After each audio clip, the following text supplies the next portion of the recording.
capítulo 2, versos 1 al 8. Eso es, sí. Son textos muy conocidos. Segunda de Tesalonicenses, capítulo 2, versos 1 al 8. Y le damos lectura en el nombre del Padre, del Hijo y del Espíritu Santo. Segunda de Tesalonicenses, capítulo 2, verso 1. Pero con respecto a la venida de nuestro Señor Jesucristo y nuestra reunión con Él, os rogamos, hermanos, que no os dejéis mover fácilmente de vuestro modo de pensar, ni os conturbéis, ni por espíritu, ni por palabra, ni por carta, como si fuera nuestra, en el sentido de que el día del Señor está cerca. Nadie os engañe en ninguna manera, porque no vendrá sin que antes venga la apostasía y se manifieste el hombre de pecado, el hijo de perdición, el cual se opone y se levanta contra todo lo que se llama Dios o es objeto de culto, tanto que se siente en el templo de Dios como Dios, haciéndose pasar por Dios. Verso 5. ¿No os acordáis que cuando yo estaba todavía con vosotros os decía esto? Y ahora vosotros sabéis lo que lo detiene, a fin de que a su debido tiempo se manifieste. Porque ya está en acción el misterio de la iniquidad, solo que hay quien al presente lo detiene, hasta que él a su vez sea quitado de en medio. Y entonces se manifestará aquel inicuo, a quien el Señor matará con el espíritu de su boca, y destruirá con el resplandor de su venida. Amén. Esa es la palabra de nuestro Dios. Esta palabra quiero centrarla en dos aspectos. Uno, en la aparición de la apostasía. La aparición de la apostasía en relación con la venida de nuestro Señor Jesucristo, como dice su palabra. Voy a ir repasando los textos para que la hermana Catherine los coloque de nuevo. Por eso que dice el verso 1, con respecto a la venida de nuestro Señor Jesucristo y nuestra reunión con Él. Con respecto a la venida de nuestro Señor Jesucristo y nuestra reunión con Él. Se está refiriendo al arrebatamiento de la iglesia. Nadie puede hacernos cambiar de nuestro modo de pensar, en el sentido de que el día del Señor está cerca. El día del Señor comprende todo el periodo desde el comienzo, cuando aparezca este suceso inminente, que es el arrebatamiento de la iglesia, cuando suceda, cuando acontezca este suceso inminente del arrebatamiento de la iglesia que está por acontecer de un momento a otro. Entonces, hasta la segunda venida de Cristo propiamente tal, cuando nuestro Señor Jesucristo venga a esta tierra con los salvados. Ese es el día del Señor, porque es el juicio de Jehová. Pero antes de que venga Cristo Jesús, nuestro Señor, a arrebatar su iglesia, no vendrá sin que antes venga la apostasía. Y durante los días de la gran tribulación se manifestará aquel hombre de pecado. Y el hombre de pecado es el anticristo. Y el anticristo, que tiene varios nombres, pero lo vamos a llamar de esta forma, porque no ese es el tema de esta tarde. Alabado es el Señor para siempre. Para que pueda manifestarse el anticristo, la iglesia tiene que haber sido arrebatada. El anticristo no puede manifestarse aún. En esta tierra no puede manifestarse porque está el cuerpo de Cristo, que somos nosotros. Una vez que el cuerpo de Cristo sea levantado, entonces se manifestará aquel inicuo que es el anticristo, que Jehová lo reprenda. Pero actualmente está en acción el misterio de la iniquidad. Dice, el verso 7 dice, solo que hay quien al presente lo detiene. ¿A quién? Al anticristo, para que usted vaya siguiendo esta predicación. ¿A cuánto le gusta esta palabra? Gloria a Dios. Solo que hay quien al presente lo detiene, dice el verso 7 del capítulo 2 de 2 de Tesalonicenses. solo que hay quien al presente lo detiene, hasta que él a su vez sea quitado de en medio, hasta que el cuerpo de Cristo sea quitado de en medio. Entonces se manifestará el anticristo, a quien el Señor matará con el espíritu de su boca y destruirá con el resplandor de su venida. Versos 7 y 8. Mire qué hermosa es la palabra de nuestro Dios. Pero quiero centrar esta predicación en la apostasía. Hay dos versículos en el Nuevo Testamento que nos hablan de la apostasía. Y el apóstol Pablo advertía y profetizaba a los tesalonicenses acerca de que el día del Señor no puede venir sin que antes venga ¿qué? La apostasía o abandono del cristianismo. Vamos a ir definiendo estos términos, qué es lo que es la apostasía, para que los hermanos nuevos vayan aprendiendo de la palabra. El día del Señor entonces no puede venir sin que previamente aparezca la apostasía. Por eso que según de Tesalonicenses capítulo 2 verso 3 dice, voy a repetir, nadie os engaña en ninguna manera. A usted nadie tiene que engañarlo, porque no vendrá el día del Señor, no vendrá sin que antes venga la apostasía. La apostasía entonces se relaciona siempre con la rebelión contra Dios, instigada por Satanás. La apostasía es un peligro constante para la iglesia evangélica. En el Nuevo Testamento contiene repetidas advertencias contra ella.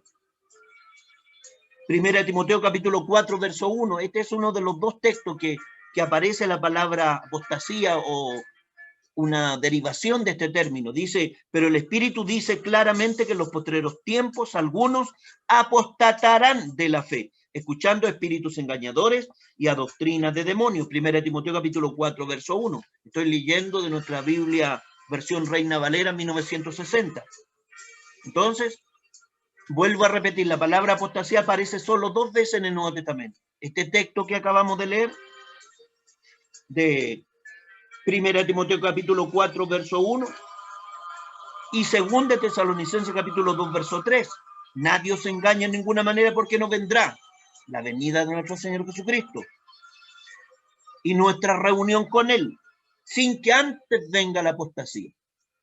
Como Cristo está por levantar a su pueblo, es porque nosotros tenemos que ya advertir que esta tierra está llena de apostasía. Basta con que usted vea internet, escuche en los medios de comunicación cómo está la falsa doctrina, los apóstatas de la fe. Apostasía significa la negación de la fe cristiana, mi estimado hermano. Eso es la apostasía. Apostatar de la fe es negar la fe, es renunciar a la fe cristiana.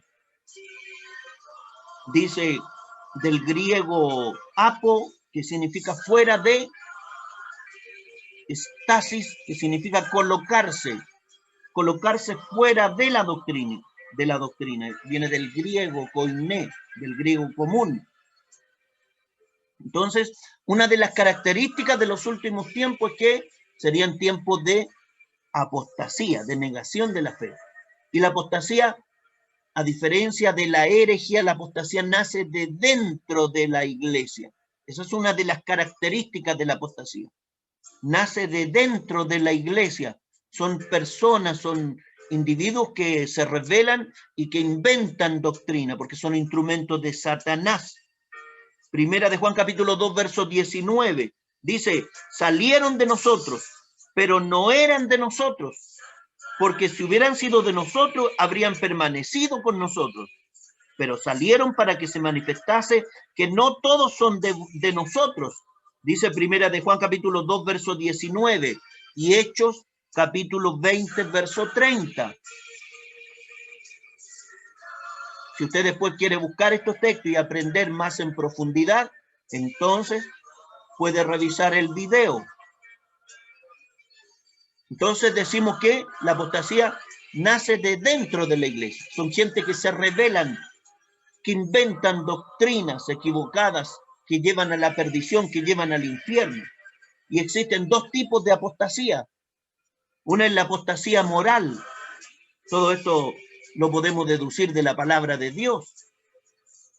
La apostasía moral consiste en que el cristiano vuelve y regresa al pecado. Son los llamados desertores del evangelio, que Dios los perdona, los salva, pero como la persona tiene libre albedrío, entonces se vuelve al pecado. Según Timoteo capítulo 4, verso 10 dice, porque Demas era una de estas personas, porque Demas me ha desamparado amando este mundo y se ha ido a Tesalónica. Demas me ha desamparado, decía Pablo, amando este mundo. Ahí tiene un desertor, ahí tiene un apóstata moral. Según de Timoteo capítulo 4, verso 10. Alabado es el Señor para siempre. En tanto que Hebreos capítulo 3, verso 12 dice, mirad hermanos, que no haya en ninguno de vosotros corazón malo de incredulidad para apartarse del Dios vivo. Todos tenemos libre albedrío. No es que Dios nos tenga obligado acá, no. Cada persona puede decidir hacer lo bueno y lo malo, porque somos seres racionales, seres pensantes. Dice segunda de Pedro capítulo 2, verso 20 al 22, respecto de los que han caído en esta apostasía moral. El verso 20 dice, segunda de Pedro capítulo 2 dice, ciertamente si habiéndose ellos escapado de las contaminaciones del mundo, por el conocimiento del Señor y Salvador Jesucristo, enredándose otra vez en ellas, son vencidos. Su postrer estado viene a ser peor que el primero. Estas son personas entonces que conocieron a Cristo, fueron limpiados, pero después se vuelven al pecado. Se vuelven al pecado y su último estado viene a ser peor que el primero. Verso 21 dice, porque mejor les hubiera sido no haber conocido, el camino de la justicia, que después de haberlo conocido, volverse atrás del santo mandamiento que le fue dado. Verso 22, pero les ha acontecido lo del verdadero proverbio. El perro vuelve a su vómito y la puerca lavada a revolcarse en el cieno. Esa es la apostasía moral de aquellos que conocieron a Cristo, pero después se vuelven al mundo, vuelven a pecar y su estado posterior es peor que el primero. Mire cómo lo compara la palabra de Dios, dice que les ha acontecido lo del verdadero proverbio. El perro vuelve a su vómito y la puerca lavada a revolcarse en el cieno. Esa es la apostasía moral, la negación de la fe de aquellas personas que conociendo la verdad se vuelven a la mentira, se vuelven al pecado. Pero existe también una apostasía que la gente le llama apostasía teológica. Es esta la que vamos a hablar en esta noche. Es el rechazo, esta apostasía. Rechazo, negación de todas o algunas de las enseñanzas de Cristo. Y esta es la apostasía entonces que nace y crece dentro de las congregaciones. Por eso es que es muy importante aprender doctrina. Mire, es muy bonito cantar. Hay congregaciones, no en nuestra corporación, otras corporaciones que centran la vida cristiana en los cánticos. Hay una congregación en el centro evangélica muy hermosa, pero se dedican a puro cantar. Otros se dedican a profetizar y la palabra pasa a segundo, tercer plano. Y no, la palabra tiene que ser la prioridad de nuestra congregación. Siempre usted tiene que aprender doctrina para que no caiga en la apostasía, para que no venga un apóstata de la fe y a usted lo haga resbalar, lo haga tropezar, introduzca en usted una creencia, una fe en una falsa doctrina. Por eso es muy importante la doctrina. Y las doctrinas no se pueden cambiar. No se cambian la doctrina. Dice 2 de Pedro capítulo 2, verso 1. Dice, pero hubo también falsos profetas entre el pueblo, como habrá entre vosotros. Mire lo que dice, falsos maestros.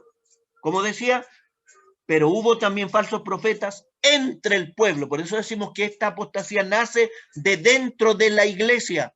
Son predicadores, a veces son pastores que cambian la doctrina.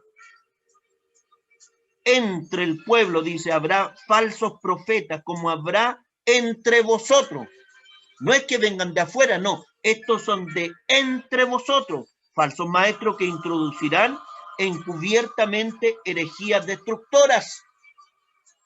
Y aún negarán al Señor que lo rescató, atrayendo sobre sí mismo destrucción repentina. Segunda de Pedro, capítulo 2, verso 1.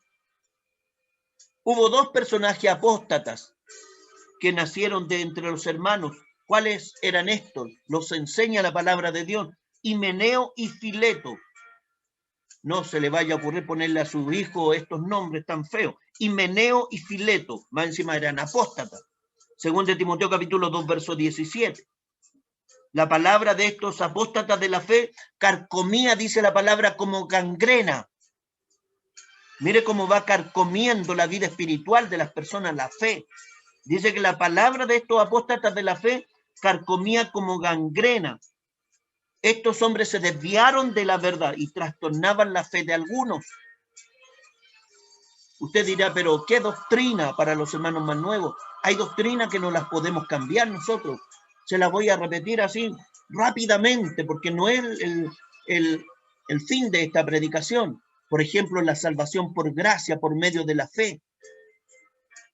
Siempre se pregunta, ¿por qué somos salvos? ¿Por fe o por gracia? La gente tiende a decir somos salvos por fe. No. La respuesta correcta es, somos salvos por gracia por medio de la fe en Cristo Jesús. No por obras para que nadie se cachiporree. No por obras para que nadie se gloríe. Eso es lo que dice el texto bíblico. Esa es una doctrina que no la podemos cambiar. Nadie puede salvarse por sus obras, por sus méritos. ¿Qué otra doctrina? La deidad de nuestro Señor Jesucristo.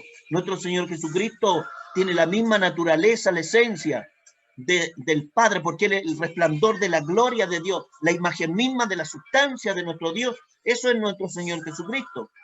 Él estaba con Dios desde los días de la eternidad, porque en el principio era el verbo era con Dios, el verbo era Dios. No puede venir un testigo de Jehová y a usted decirle, no, si Jesucristo no es Dios. No tiene la naturaleza divina, es un hombre perfecto. Esa es falsa doctrina.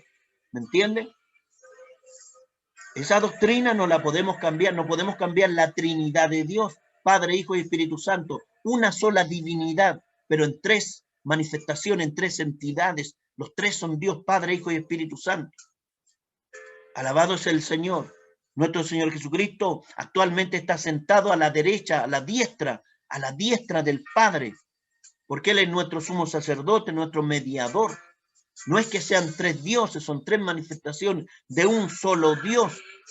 Dijo Jehová, mi Señor, siéntate a mi diestra hasta que ponga a tus enemigos por estrado de tus pies. El Salmo 110, verso 1. Alabado es el Señor para siempre. Esas son doctrinas que no podemos negarlas, no podemos cambiarlas. No puede venir alguien y decirle, no, es que ahora no vamos a creer más a la Trinidad de Dios. Alabado es el Señor para siempre. ¿Qué otra doctrina no podemos cambiar? El arrebatamiento de la iglesia, la esperanza bienaventurada. Por cuanto ha guardado la palabra de mi paciencia, yo te guardaré del día de la hora de la prueba que ha de venir sobre el mundo entero para probar a los moradores que moran en la tierra. La profecía entonces y la promesa a la iglesia de Filadelfia en el libro de Apocalipsis. Y si me fuere, yo os prepararé el lugar, dijo Cristo Jesús, vendré otra vez y os tomaré a mí mismo, para que donde yo esté, vosotros también estéis.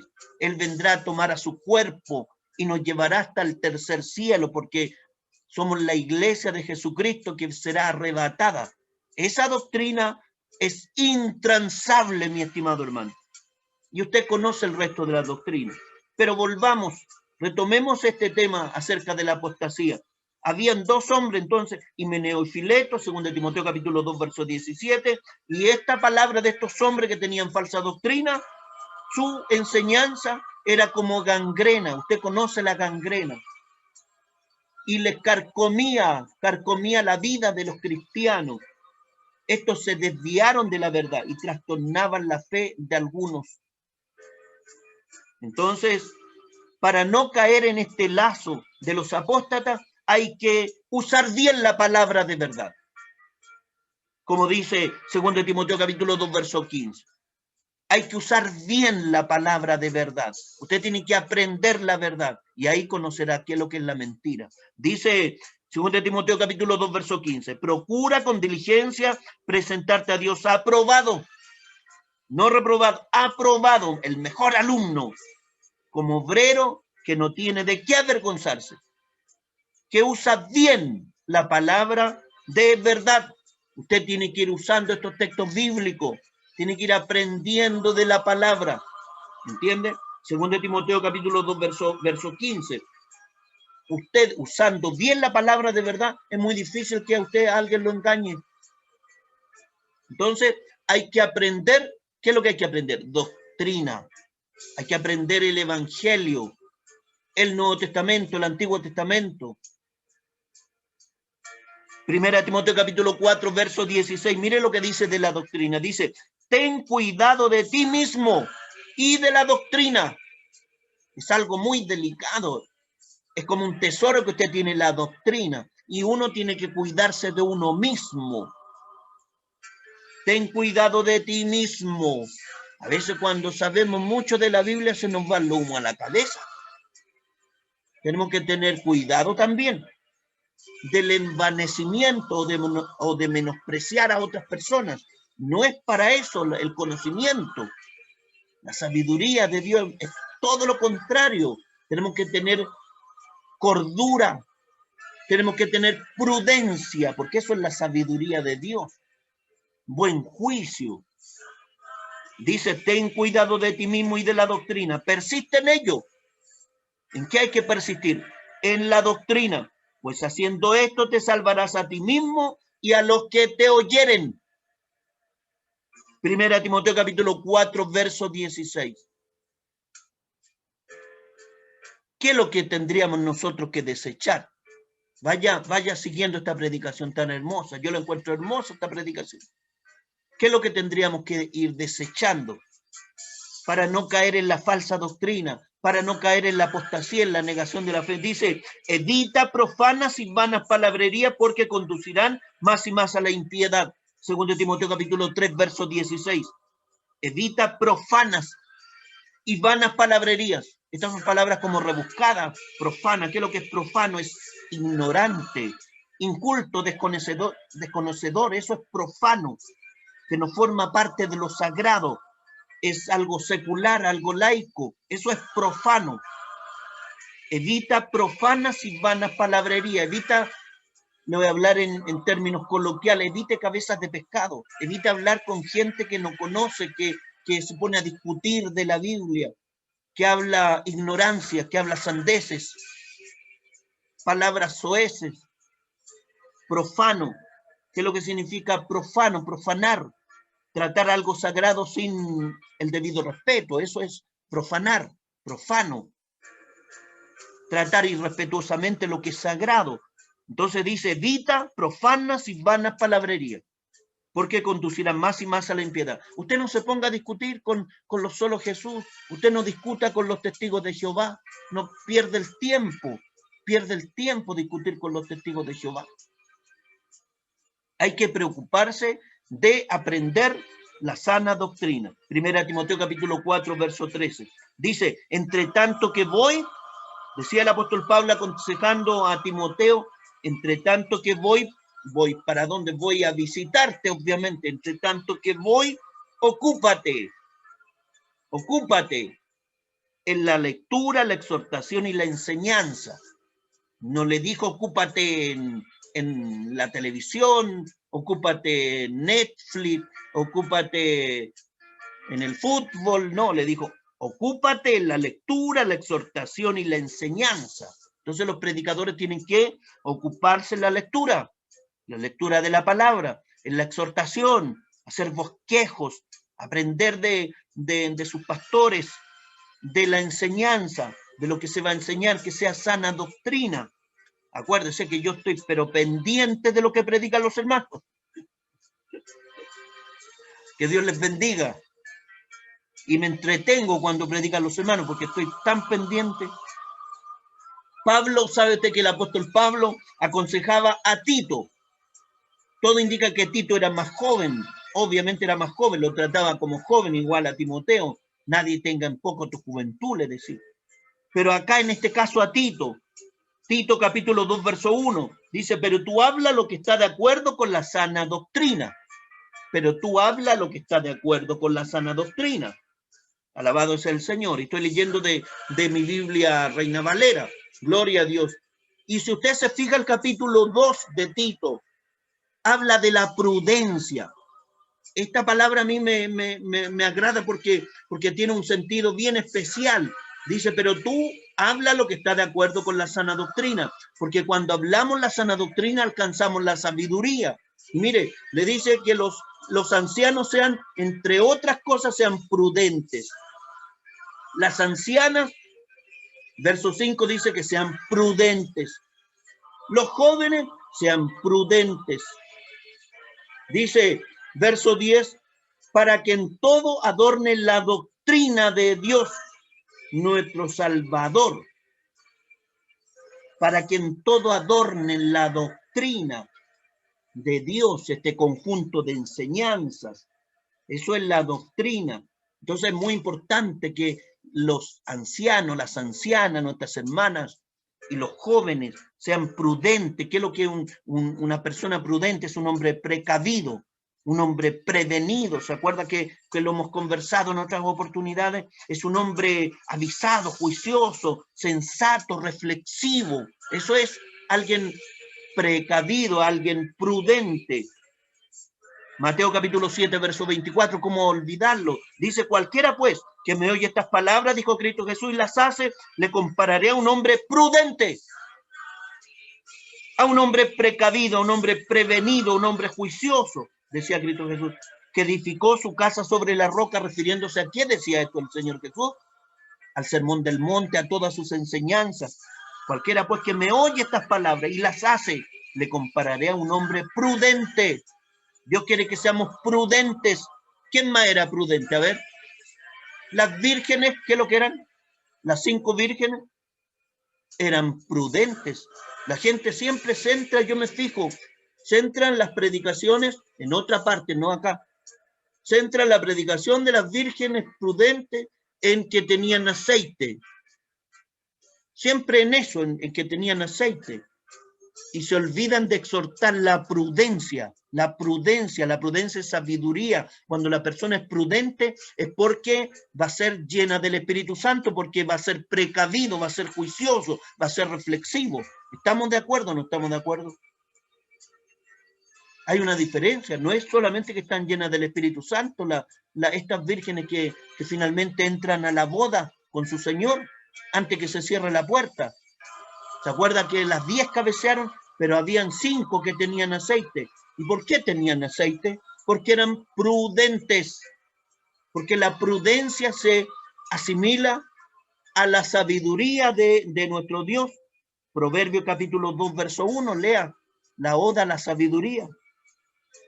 ¿A cuánto le gusta esta palabra? Dice Mateo capítulo 25, verso 10. ¿Cómo eran las vírgenes que estaban esperando al esposo? No voy a leer el texto. Pero que estaban preparadas. Nos estaban preparando. Mire que es cuidadoso el lenguaje de nuestro Señor Jesucristo. Y nosotros tenemos que ser rigurosos con el lenguaje bíblico. ¿Cómo estaban estas vírgenes? Estaban preparadas y entraron con el esposo a las bodas. ¿Cómo eran estas vírgenes? Eran prudentes. Mateo 25, verso 10. Hay un texto de Proverbios capítulo 10, verso 19 a propósito de la prudencia. En las muchas palabras nos falta pecado, mas el que refrena su labio es prudente. Entonces, a través de la prudencia, de la cordura, de la discreción, se alcanza la sabiduría. La sabiduría no es la acumulación de conocimiento. Yo podría a lo mejor saberme la Biblia entera, saber mucha doctrina, pero a lo mejor no tengo sabiduría porque no soy prudente. Me coloco yo mismo de ejemplo. Proverbio capítulo 2 para que usted lo lea. Pero volvamos a la apostasía, este tema que me gusta antes que siga pasando la hora. Judas, veamos el caso de Judas, típico de Judas, hermano de Jacob. Advierte entonces con urgencia a los creyentes acerca de la seria amenaza. Mira, había una seria amenaza de los falsos maestros y su influencia subversiva dentro de la congregación. Eran personas subversivas, como diría un abogado, refractario. Eso significa subversivo, rebelde, refractario. Dice Judas: amados, por la gran solicitud que tenía de escribiros acerca de nuestra común salvación, me ha sido necesario escribiros, exhortándoos que contendáis ardientemente por la fe que ha sido una vez dada a los santos. Mire, quiero poner el énfasis en este versículo de Judas, versos 3 y 4, en esta expresión que dice contender ardientemente por la fe que ha sido dada una vez a los santos. ¿Sabe usted que la fe fue una vez dada a los santos? Por eso que no podemos cambiar la doctrina, porque esta ya fue dada. No es que venga alguien e invente una doctrina. Cualquiera que invente una doctrina, que traiga una nueva profecía, entonces ese es falso profeta. ¿Me entiende? Dice que tenemos que contender ardientemente por la fe que ha sido una vez dada a los santos. Estoy leyendo Judas, versos 3 y 4. Recuerde que aquí no hay capítulos. Dice, porque algunos hombres han entrado encubiertamente a la iglesia.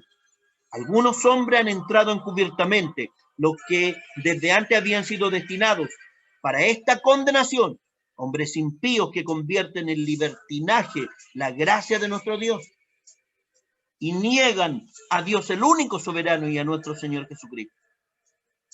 Tenemos libertad en Cristo Jesús, pero estos falsos cristianos, apóstatas de la fe, maestros del error, convierten en libertinaje la gracia de nuestro Dios.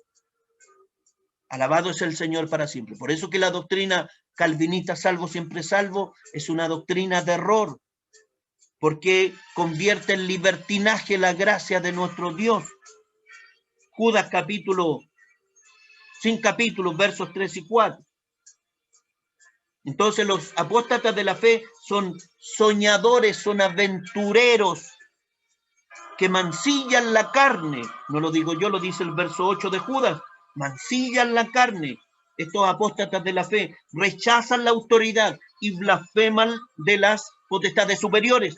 Miren las características que tienen los apóstatas. Y estoy preparando una futura predicación acerca de las características del apóstata de la fe, para que usted los reconozca, pero por la Biblia, a la luz de las Escrituras. Pero adelantemos este verso 8 de Judas. Dice que los apóstatas de la fe son soñadores, son aventureros, que mancillan la carne, rechazan la autoridad, son personas que se rebelan. Por eso que nadie tiene que perseverar en una congregación que nació de una división. Se fija usted que hay muchos pastores que se hacen pastores solos. Esas personas no son de Dios porque nacieron de una división. Y estos blasfeman contra las autoridades superiores. Siempre están hablando mal del pastor, del obispo, de donde ellos salieron. Los apóstatas de la fe son soñadores, son aventureros, que mancillan la carne. ¿Qué es lo que significa mancillar la carne? Significa deshonrar la carne. Significa manchar la carne. Alabado sea el Señor para siempre. Estos mancillan, deshonran la carne. Son gente pecadora, cometen tremendos pecados. Es como, esto está profetizado, entonces basta con ver a estas personas y son pecadores en extremo, tienen mal testimonio, tienen como dicen, tienen mal olor. Entonces, volvamos a Judas. Judas exhorta a los creyentes que luchen por la fe que ha sido dada una vez a los santos. Que contiendan ardientemente por la fe. Hay que ser celosos de las cosas del Señor. Pero si bien es cierto, mire, aquí quiero llamar la atención de usted. Si bien es cierto, hay que combatir, como dice el texto bíblico, o contender ardiente y unánimemente por la fe del Evangelio. Como siempre le digo yo, estas palabras no son antojadizas, sino que son bíblicas. Si bien es cierto, hay que combatir o contender ardientemente, unánimemente por la fe del Evangelio, y no hay que estar intimidados frente a los que se oponen, como enseña Filipenses capítulo 1, versos 27 y 28. Esta defensa de la fe, aun cuando hay que combatir, esto no es salir a pelear a combos. Hay gente que es violenta, hasta evangélicos que le gusta andar peleando a combos.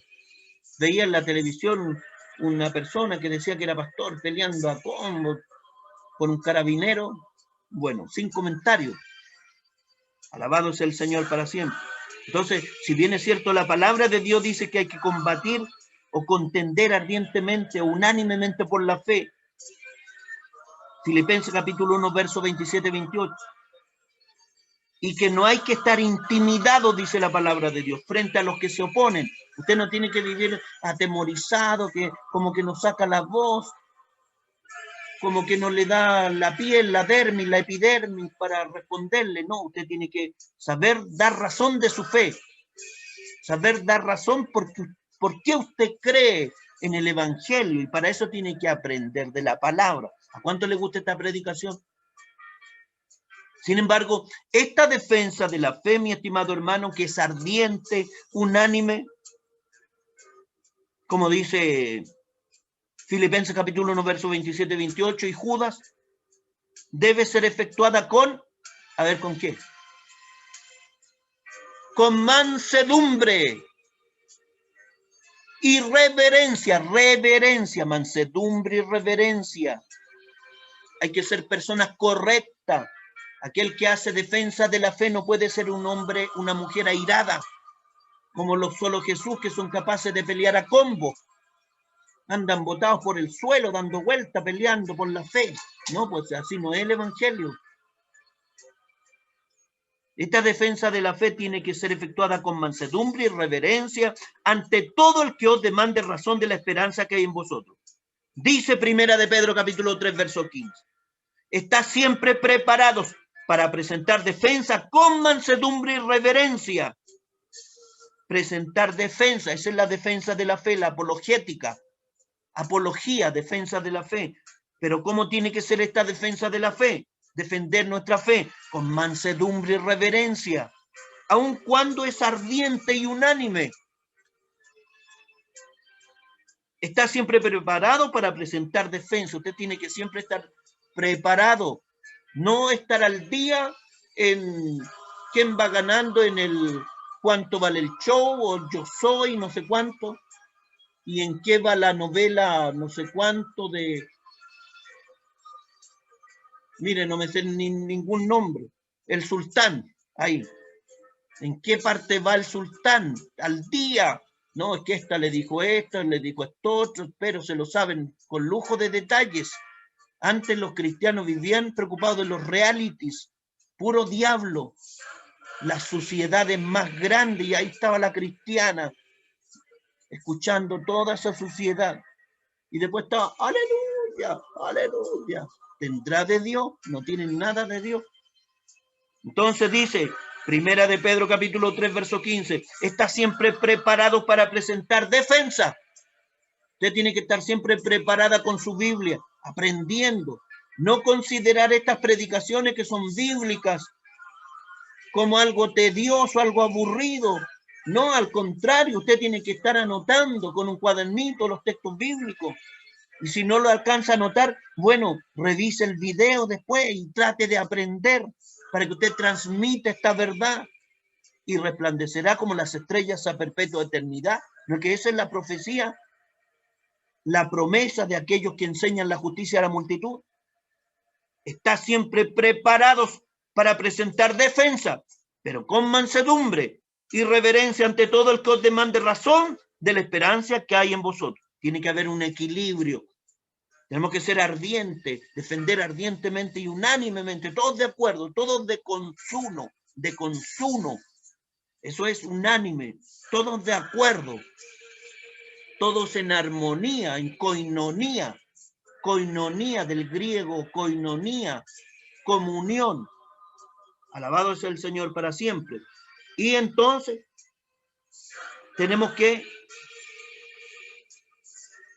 presentar defensa ante todo el que os demande razón de la esperanza que hay en vosotros. Del griego apologian, apologética. Esto es el discurso de alguien que alaba. ¿Qué es lo que es la apologética?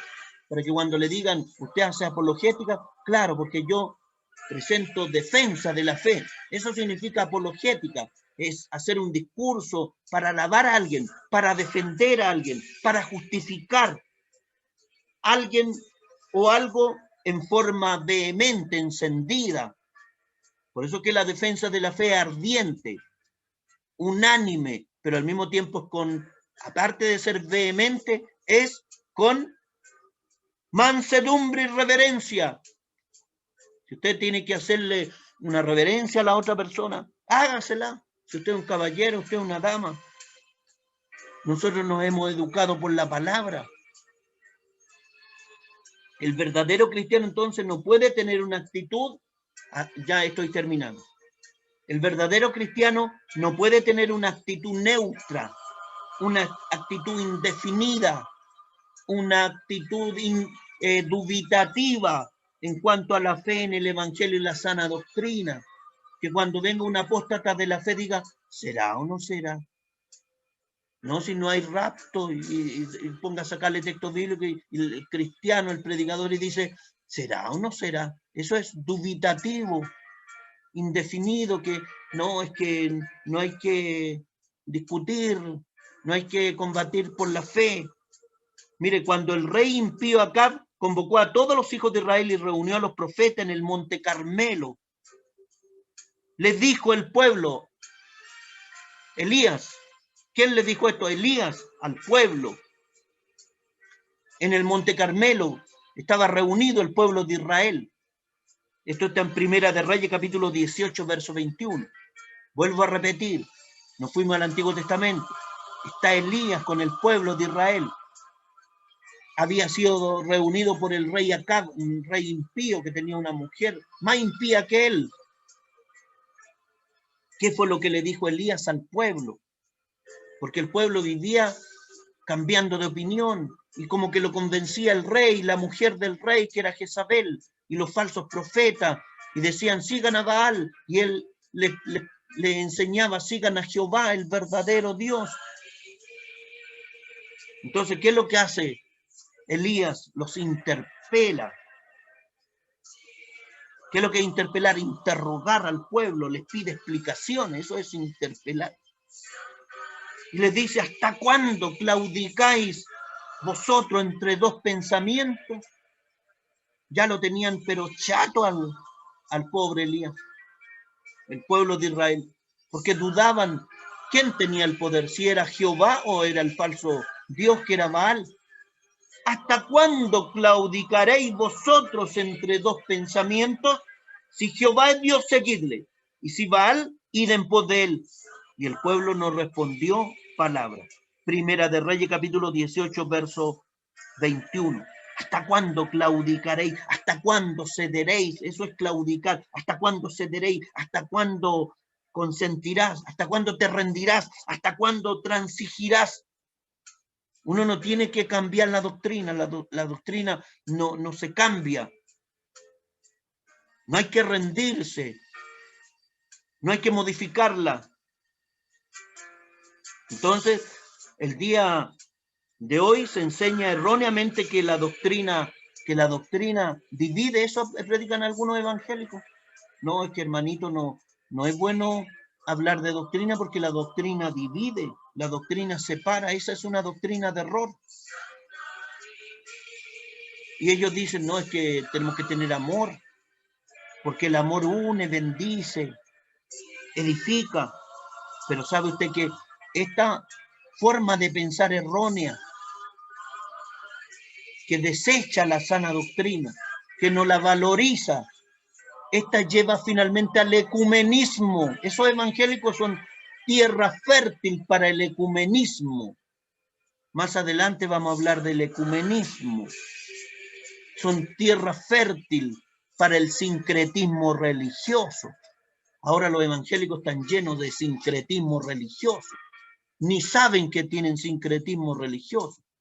El sincretismo religioso es una doctrina híbrida, una amalgama así de sana doctrina con falsa doctrina, con una mezcla con tradiciones culturales. Y ellos creen que perseveran en el verdadero evangelio, pero el verdadero evangelio es limpio, santo, puro, porque hubo alguna vez un líder que acomodó la palabra de Dios a una tradición, que asimiló la palabra de Dios a una cultura. Eso es el sincretismo. Por ejemplo, gloria a Dios para siempre. Mire, fuerte lo que le voy a decir. Hay partes del sur de Chile, no en todas partes, pero hay ciertas regiones donde dentro de las congregaciones existe el siguiente sincretismo religioso. Obviamente creen a un espíritu que no es el de Dios, creen a una forma de sanar que no es el de Dios. Alabado sea el Señor para siempre. Y han introducido la costumbre araucana del machitún y de las machis adentro de la iglesia. Tanto así que algunos hasta le llaman al don de sanidad, le llaman don de machi. Entonces, ¿qué es lo que hacían las costumbres? Y esto no estoy menoscabando, yo estoy describiendo, esto está en los libros de historia, y en la actualidad usted también lo puede ver. Y muy respetable por lo demás. Pero dentro de la cultura mapuche y araucana, entonces existe la ruca, que es la casa de la familia araucana. Entonces, cuando habían enfermos, lo tendían en el suelo, le recitaban palabras cabalísticas. Alabado sea el Señor para siempre. Y esto lo han introducido en algunas congregaciones incluso, que hay evangélicos que operan a la gente, una operación quirúrgica, una intervención quirúrgica. Y resulta que Cristo sana de un viaje, sana inmediatamente, ¿o no? Jesucristo sana inmediatamente. ¿Y por qué hacen todo esto? Porque ellos han introducido esta costumbre, este sincretismo religioso al interior de la iglesia. Y sabe, mire, es coincidente el hecho que esta costumbre no está para el norte de Chile, no está en otros países. En Centroamérica, por ejemplo, no conocen esta costumbre, solamente en determinadas comunas de la 9ª región, 10ª región. Mire qué asombroso. ¿Por qué será? Cosen vendas mágicas, incluso la que lo está operando ahí. Operan al enfermo, hasta le recetan remedios caseros. Le dan hasta una dieta. ¿Es así o no es así? ¿Cuánto han visto esto? Ese es un sincretismo religioso, una apostasía. Eso es apostasía. Eso no es de Dios.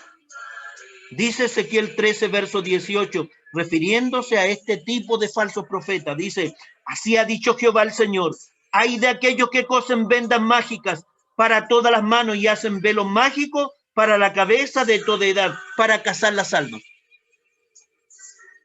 Alabado es el Señor para siempre. Vamos a dejar hasta acá la predicación porque hay mucho que aprender acerca de este tema. Tal vez más adelante vamos a seguir con este sincretismo religioso y vamos a hablar de ese espíritu de adivinación que se introduce en algunas congregaciones evangélicas, donde creen que la profecía es una adivinación y cometen pecados. Toman el nombre de Jehová en vano y dice así, dice el Señor, así dice Jehová, y nunca les ha hablado Dios. Y profetizan y le hablan puras cosas buenas, gente que es pecadora. Mira cómo ha sufrido, para grandes cosas te quiere el Señor.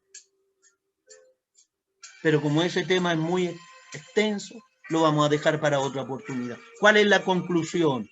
Por lo menos en esta tarde. Que tenemos que aprender sana doctrina. En nuestra corporación tenemos sana doctrina. Seguimos las sendas antiguas, el evangelio completo. ¿Cuántos están contentos en esta tarde? ¿Y por qué tenemos que aprender sana doctrina? Para dar razón de nuestra fe, de nuestra esperanza, para que cuando alguien a usted le demande razón, le diga, ¿y por qué usted es evangélica? Y usted sepa darle razón de su fe, ¿me entiende? No le cuente fábulas, sino que le predique la palabra, no le predique cuentos, no le predique lo que usted cree, sino que lo que dice la palabra de Dios, porque tenemos que dar razón de nuestra fe con mansedumbre, con reverencia. Alabado sea el Señor para siempre. Tenemos que aprender a usar la palabra bien, la palabra de verdad, como obrero de que no tiene de qué avergonzarse. ¿A cuánto le gustó la predicación? Amén. Vamos a orar a nuestro Dios. Oremos, inclinemos nuestros rostros. Obviamente no voy a orar por la palabra, vamos a orar por cada uno de nosotros. Padre Todopoderoso, misericordioso, piadoso, en esta hermosa tarde pedimos perdón por nuestros pecados, por nuestras ofensas, Señor. Permita que esta su palabra haga vida en nuestros corazones, que cada uno de nuestros hermanos vaya cimentando su vida cristiana en la palabra, no en el hombre, no en la persona, sino que en Jesucristo nuestro Señor. Oh Jehová de los ejércitos, que sean prudentes. Oh Dios Todopoderoso, tenga usted piedad de nuestra falta de sabiduría. Enséñenos, oh Jehová, sus mandamientos. Si en algo estamos fallando, enséñenos sus mandamientos, Padre Todopoderoso. Todo se lo pido en el nombre de nuestro gran Dios y Salvador Jesucristo. Amén y amén. Glorifiquemos a nuestro Dios. Gloria al Padre, gloria al Hijo, gloria al Espíritu Santo. Amén. Gloria a Dios. Que el Señor guarde a nuestro amado pastor, que nuestro Dios le continúe añadiendo cada día más sabiduría de lo alto del cielo. Hemos sido afortunados en esta tarde, un privilegio oír el verdadero evangelio, la verdadera enseñanza. Le damos gracias al Señor, porque como decía nuestro amado pastor, estamos en una corporación que predica la sana doctrina, este alimento que hace tanto bien a nuestra vida espiritual. Entonces ahora vamos a estar orando por todos los hermanos que están enfermos,